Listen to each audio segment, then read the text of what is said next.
Halo sahabatku yang dikasih di dalam Tuhan, jumpa lagi bersama saya John Sung, Jesus My Savior. Saya harap kita semua dalam keadaan sehat selalu dan tetap bersuka cita dan bersemangat di dalam kebenaran firman Tuhan. Kiranya video-video yang saya upload di channel YouTube saya bisa memotivasi Anda semua dan memberikan sebuah inspirasi agar kehidupan Anda penuh dengan kebenaran firman Tuhan, menjalaninya penuh dengan sukacita dan bahagia. Sahabatku yang dikasih di dalam Tuhan, di dalam topik kali ini saya ingin berbicara bagaimana membina sebuah keluarga yang bahagia. Banyak orang berkata, Pak Jonsung, Anda masih muda, apakah Anda mengerti? Dan saya sudah 20-an tahun berkeluarga, saya punya anak 4 dan semuanya hidup baik-baik saja. Yang paling besar anak sudah umur hampir 17 tahun. Sahabatku yang dikasih di dalam Tuhan, begini. Mengapa sih terjadi sebuah percekcokan, permasalahan tidak harmonis dalam keluarga? Biasanya itu ada beberapa faktor. Yang paling utama biasanya adalah faktor suami tidak mengasihi istri. Suami tidak bertanggung jawab atas kebutuhan ekonomi, keperluan rumah tangga.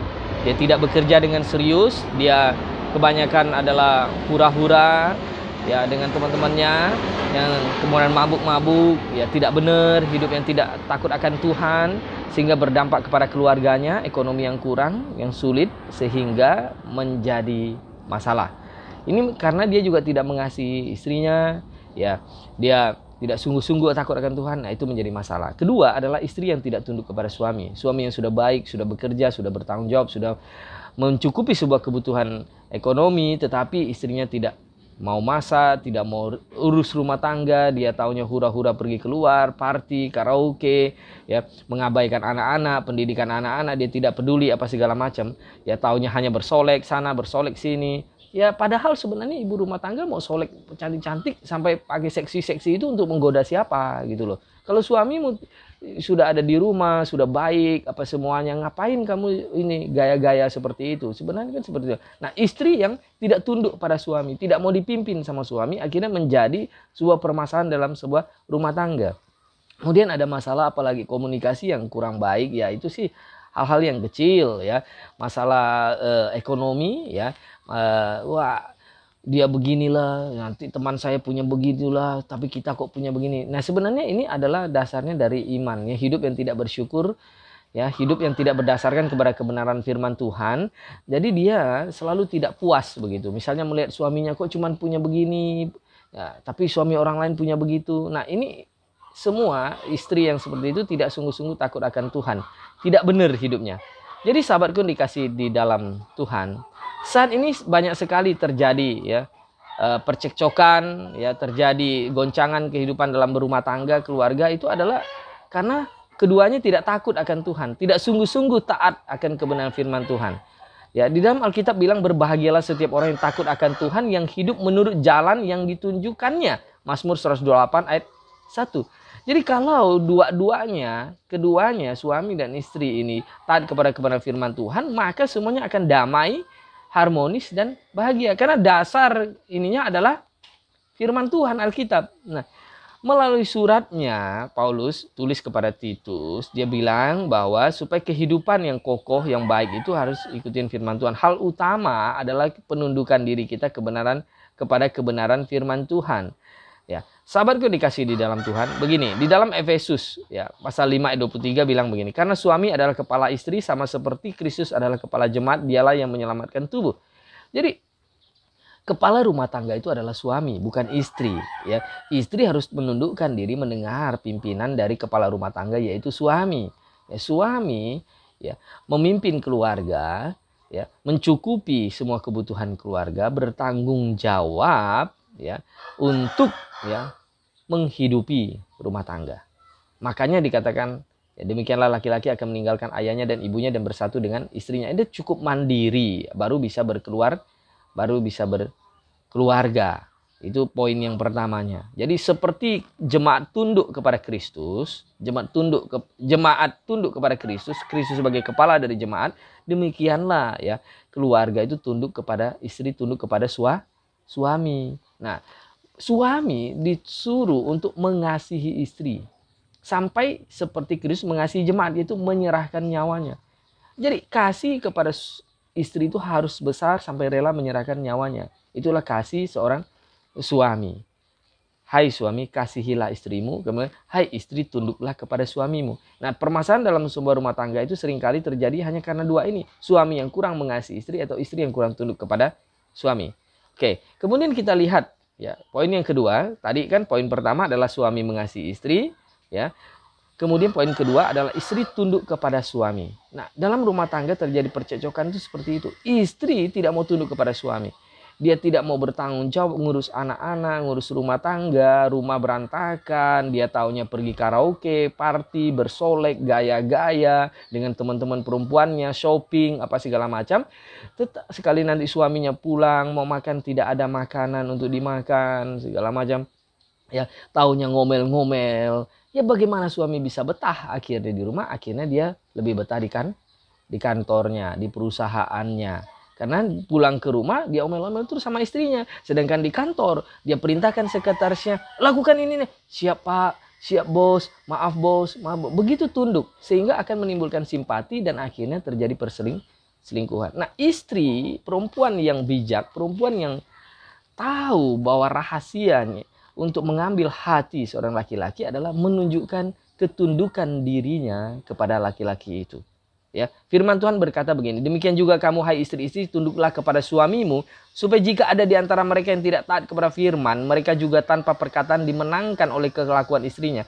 Jika mereka melihat bagaimana murni dan salehnya hidup istri mereka. 1 Petrus 3 ayat 1 dan 2. Jadi istri itu hidup saleh, takut akan Tuhan, di rumah mengajar anak-anak untuk takut akan Tuhan. Suami pergi keluar untuk mencari nafkah, untuk mencari kebutuhan. Nah, jadi begini, kalau di rumah suami sudah ada uang untuk dibeli beras, dan kalau beras itu tidak dimasak berarti salah istri.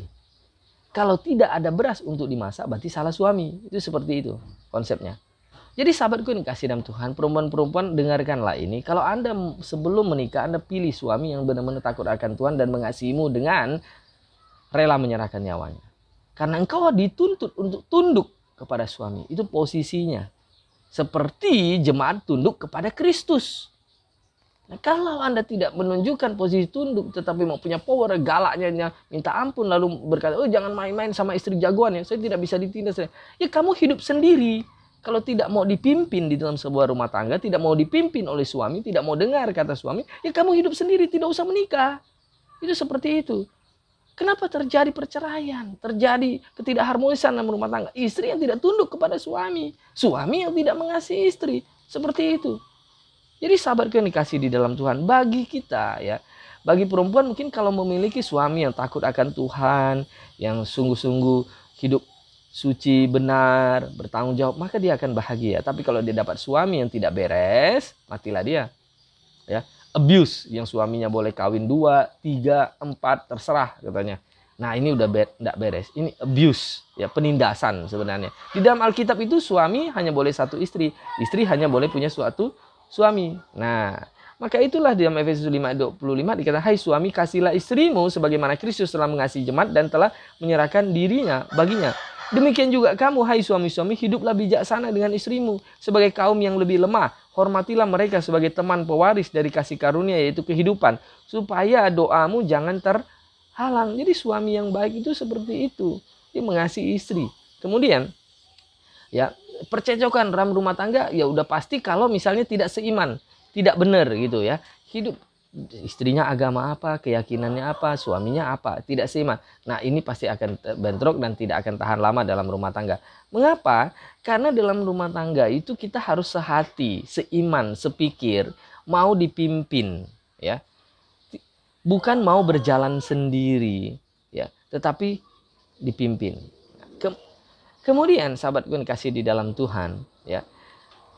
Percekcokan juga bisa terjadi dalam rumah tangga, bisa hancur itu karena ada intervensi dari mertua atau orang tua. Dia mau ikut campur, ya mengurus rumah tangga. Nanti yang perempuan lebih mau mendengar, ya mamanya, ya, yang laki-laki mau mendengar papanya. Jadi akhirnya bentrok. Itu masalah.